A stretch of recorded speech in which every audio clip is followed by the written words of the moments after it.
മുൻ chief secretary Jiji Thomson നമ്മളോടൊപ്പം telephone line ചേരുന്നുണ്ട്. ശ്രീ ജിജി തോംസൺ, IAS ഉദ്യോഗസ്ഥർ തമ്മിൽ എന്താണ് സംഭവിക്കുന്നത്, ഇങ്ങനെയൊക്കെ ചെയ്യാൻ പാടുണ്ടോ എന്ന് പൊതുസമൂഹം ഏറെ ചർച്ച ചെയ്തുകൊണ്ടിരുന്ന ഒരു സമയം കൂടിയാണ്. അതാ ഇപ്പോൾ 2 പേർക്കെതിരെ, പ്രശാന്തിനെതിരെയും ഗോപാലകൃഷ്ണനെതിരെയും സസ്പെൻഷൻ നടപടി ഉണ്ടായിരിക്കുകയാണ്.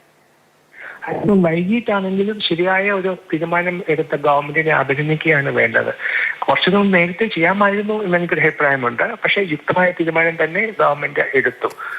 കാരണം ഇത് ഒരിക്കലും നമ്മൾ ടോളറേറ്റ് ചെയ്യാൻ പാടുള്ളതല്ല. IAS പോലെയുള്ള ഒരു എലീറ്റ് സർവീസിൽ അത് എല്ലാവർക്കും മാതൃകയാകേണ്ട ഒരു സർവീസാണ് അത്. അപ്പൊ അത് നമ്മുടെ സ്റ്റീൽ ഫ്രെയിം എന്നൊക്കെ ആണ് പറയുന്നത്. അപ്പൊ അവിടെയൊക്കെ ഇങ്ങനെയുള്ള പുൽക്കുത്തുകൾ ഉണ്ടാകുകയാണെങ്കിൽ അത് അപ്പോഴപ്പോഴും തന്നെ ആ കഥയിലെ തന്നെ നുള്ളിക്കളയണം. ഒരിക്കലും ഇത്രയൊന്നും വഷളാക്കാൻ വേണ്ടിയിട്ട് അനുവദിക്കാൻ പാടില്ലായിരുന്നു. അത് കുറച്ച് അതുകൊണ്ടാണ് ഞാൻ വൈകിപ്പോയി എന്ന് പറഞ്ഞത്. എന്നാലും അല്പം വൈകിട്ടാണെങ്കിലും ശരിയായ തീരുമാനം എടുത്തു എന്നുള്ളതിൽ നമുക്ക് ആശ്വസിക്കാം. ശരിക്കും ഇവരും ഒരു മാതൃകയായി മുന്നിലേക്ക് പോകേണ്ട വ്യക്തികളല്ലായിരുന്നു ശ്രീ ജിജി തോംസൺ? അതെ, തീർച്ചയായിട്ടും. അവരുമായുള്ള എല്ലാ IAS ഓഫീസേഴ്സും അവരൊരു വലിയ പരീക്ഷയൊക്കെ എഴുതി, ഏറ്റവും ടഫ് ആയിട്ടുള്ള ഒരു എക്സാം എഴുതി, നല്ല മാർക്കുകളൊക്കെ വാങ്ങി നല്ല പരിശീലനം തേടി കഴിഞ്ഞിട്ട് വരുന്ന ഉദ്യോഗസ്ഥന്മാരാണ്. ഈ 2 കേസിനകത്തും 2 ഉദ്യോഗസ്ഥന്മാരും ആവശ്യത്തിനുള്ള എക്സ്പീരിയൻസ് ഉള്ളവരാണ്. ജനങ്ങളുമായിട്ടൊക്കെ സമ്പർക്കം പുലർത്തുന്നു. ഇവിടുത്തെ നമ്മുടെ രാഷ്ട്രീയ വ്യവസ്ഥയെ കുറിച്ചൊക്കെ നല്ല അറിവും ബോധവും ഉള്ളവരാണ്. അപ്പൊ അങ്ങനെയുള്ളവര് കേരളത്തെ പോലുള്ള ഒരു സംസ്ഥാനത്തിൽ പ്രവർത്തിക്കുമ്പോൾ അവരെ കണ്ണും കാതും തുറന്നിരിക്കണം.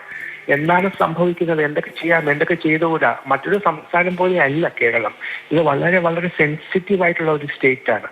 അപ്പൊ അങ്ങനെയുള്ള സ്ഥലത്ത് നമ്മൾ പറയുന്ന ഓരോ വാക്കും വളരെ സൂക്ഷിച്ച് പറയേണ്ടതാണ്.